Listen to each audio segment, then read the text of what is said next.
Digital image processing. Let us see some introduction and fundamentals of DIP. And the content source and courtesy is from New Mexico Technical University. So let us start. First is, what is digital image processing? Digital image processing consists of digital, that means discrete values, image, that is a representation of certain values, and the processing of these digital image. So a digital image is a two-dimensional function, fxy, two-dimensional function, which is xy. Xy are, these are the spatial coordinates. What is spatial? What do you mean by spatial when you say spatial domain and we talk about frequency domain, etc.? So what is spatial? Spatial means location, x, y. No, anything which is related to location, this is known as spatial. See, spatial has come from space. So anything in the space which holds some location or position, we call them as space, and the coordinates at that space, so spatial coordinates. And the amplitude of f, this function, the amplitude of f is what? Is the intensity or the gray level at the point xy. So fxy, you can say that the intensity of value at certain fxy, where x vary from say 0 to n, vary from 0 to m, say. Now at each point, certain gray value or intensity at any point xy is known as the amplitude, which we'll call as digital numbers, we'll call as intensity, we'll call as gray value. All these are synonyms while the digital image processing is concerned. So digital image processing, it means that processing of the digital image, we'll talk about this digital image in greater detail. So digital images, processing of this digital image by means of computer, and there may be various processes, low level, mid level, high level. And in low level, the input and output are images only. In mid level, the outputs are attributes which are extracted from the image. So if image is there, then some certain output is extracted from this image. And high level is the ensemble of recognition of individual objects. Like if you are able to detect the, say, underground mines, is it possible? Well, we'll see. You are able to find out the ships in an image of a sea, then this is a high level DIP. So we'll call DIP, we'll make DIP shorter, digital image processing shorter as DIP. So this is representation, just for introduction. I'm telling you that these points, xy rotation, intensity value is there, and each location or each element of the digital image is known as the picture element. It should be image element actually, but people have studied a lot, they have experienced, and they have written so many things. So they have come up with this picture element, and this is known as pixel. Nothing but pixel. So pixel is the element of a digital image. Pixel, right? How about origins of digital image processing, from where it came? A digital picture produced. This is an example of a digital image or a picture which was produced in 1921. We can assume we are in 2017. This is 1921. The difference of the years. At that point also DIP exists in a very good way. So a digital picture produced in 1921 from a coded tape by a telegraph printer with special typefaces. This is the origin of DIP. This was sent by submarine cable between London and New York. The transportation time was reduced to less than 3 hours from more than weeks. Then this is another example. In the year 1964, this is the first picture of the moon by US spacecraft Ranger 7, which took this image in the year 1964, which is about 17 minutes before impacting the lunar surface. This image is from NASA. So from where did you get this image? From what are the sources? What are the various ways in which you can receive these images or get these images? These images are, you can say simply, electromagnetic energy spectrum can be an image, acoustic can be image, ultrasonic can be image. You can get it electronically, ultrasonically. Electromagnetics energy spectrum will see about most of the things here, because all the remote sensing is based on this only. Then synthetic images, which are produced by computer, this you can do from where you can get images.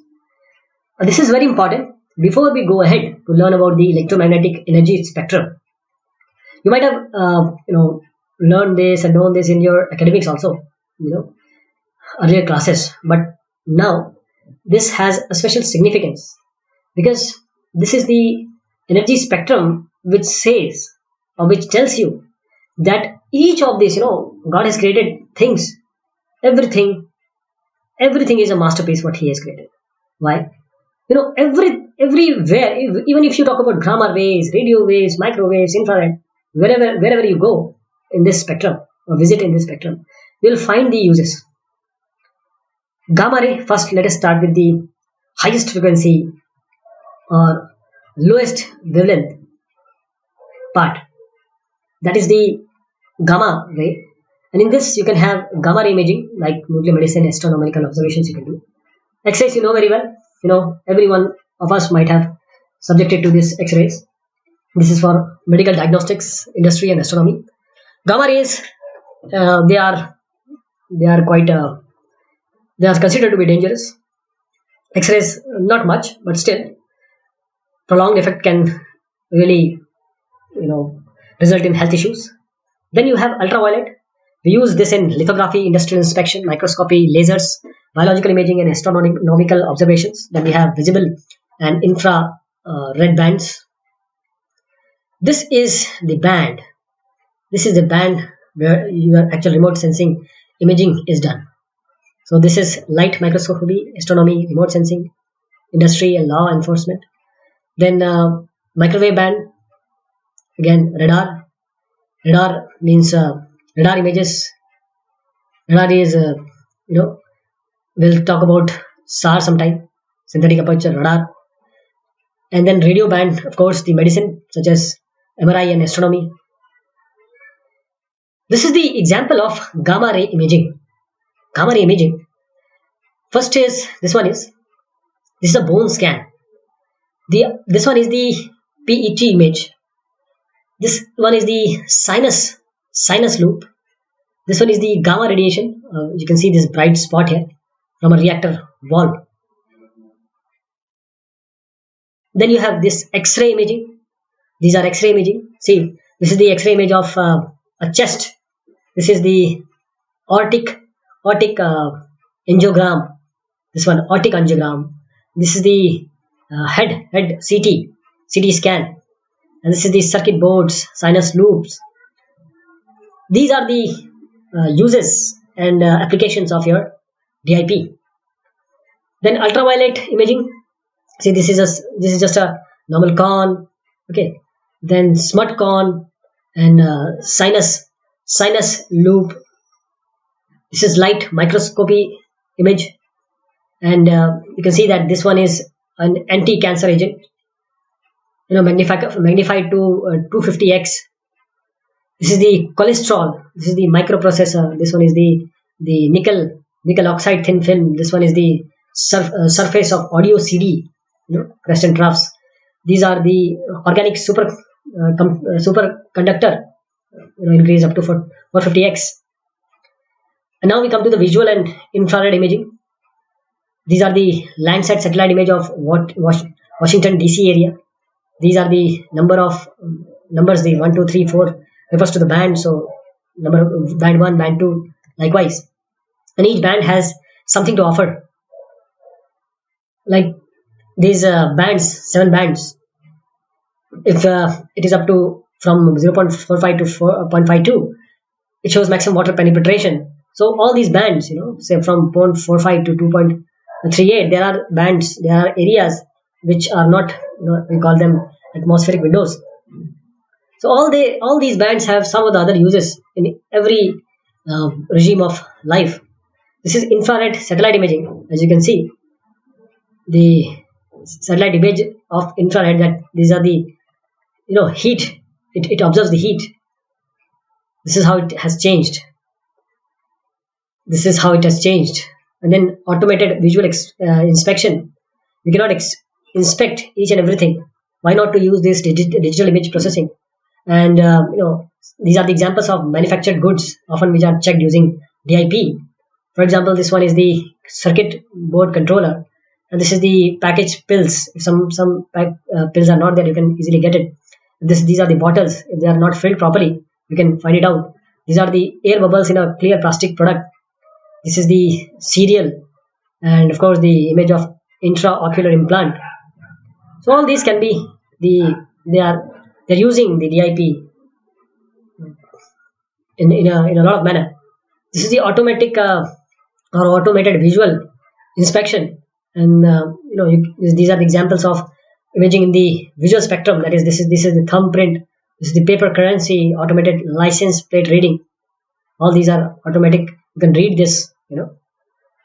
So these are the results of automated reading of the plate content by the system, and the area which the imaging system detected the plate. This is the area. This is the actual value. And what about the radar? This is the space-borne radar image of mountains in southeast Tibet. MRI, of course, the radio band. These are the images of human. This is knee. This is a spine. Okay, how clearly you can get the image. And this image is not what it is received. It is actually processed to look like this. This is the ultrasound imaging, and these are the cross-sectional image of seismic model. This arrow, it points to a hydrocarbon oil or gas trap. Then these are the example of ultrasonic imaging. This is a baby. If you can see the face, this is the baby. This is another view of baby thyroids, muscle layers showing the lesions. So these are the fundamental steps in DIP. We start from the image acquisition. Then after image acquisition, image is filtered and enhanced. Then the image is restored if some problem is there. Then we do the color image processing. Then we can apply wavelet and multi-resolution processing. Compression we can apply. Then morphological processing, segmentation, representation and description, object recognition, and all the way increasing the knowledge base. So these are the output of these processes. Generally, these are the images, from this point to this point. And here to morphological to object recognition, the output of these processes, they are image attributes. So result is more suitable than the original. That is why we do image filtering and enhancement. Image restoration, we improve the appearance. In morphological processing, we extract image components. And in segmentation, we partition an image into its constituent parts or objects. In representation and description, we represent image for computer processing. So again, we visit this light and electromagnetic spectrum. This is the visible spectrum. And visible spectrum goes from 0.4 to 0.7 micrometer. This is what it follows. Light, C is equal to nu lambda. E is equal to h nu. H is the Planck constant. Now C is the speed of light. Lambda is the wavelength. And nu is the frequency. Again, here we are talking about the energy. H is the Planck constant. And nu is the frequency. So light and electromagnetic spectrum, the colors that human perceive in an object are determined by the nature of light which is reflected from the object. So green object reflect light with the wavelengths which are from 500 to 570 nanometer range, while absorbing most of the energy at other wavelength. So the monochromatic light, which is void of color, only we have the intensity as the attribute, say from black to white. So monochromatic images, they are referred to as grayscale images. Again, intensity is the only attribute from black to white. Monochromatic images, they are known as grayscale images. So if somebody says that monochromatic and grayscale, you can understand that he's talking about the same stuff. What about chromatic light band? It goes from 0.43 to 0.79 micrometer. And in these chromatic light bands, the quality of a chromatic light source is R, radiance, luminance, brightness. Radiance means the total amount of energy. Luminance is the amount of energy as observer perceives from the light source, that is luminance. Brightness, a subjective descriptor of light perception that is impossible to measure, but it embodies the achromatic notion of intensity and one of the key factors in describing the color sensation. This is how we do the image acquisition. There can be a single imaging sensor as you are witnessing here. it can be a line sensor, it can be an array sensor. So the way you use your camera, in mobiles you might have camera. It's something like this, but in a more um, well planned and dedicated to that science. These gadgets are made. So this transforms image acquisition means transforming the illumination energy into your digital image. Actually, this is the image acquisition using a single sensor. In this single sensor, this figure is this combining a single sensor with the motion to generate a 2D image. What is exactly happening here? The motion, linear motion is here, okay, and the rotation is going on like this, and this is a film. So one image line like this, image line out per increment of rotation, and one full linear displacement of sensor from left to right. This is the image acquisition using the sensor strips. You can see that we have the image acquisition using linear sensor strip. This is the strip you have, and this is the image acquisition using your circular sensor strip. In this case, image acquisition process, it is an example of the digital image acquisition process.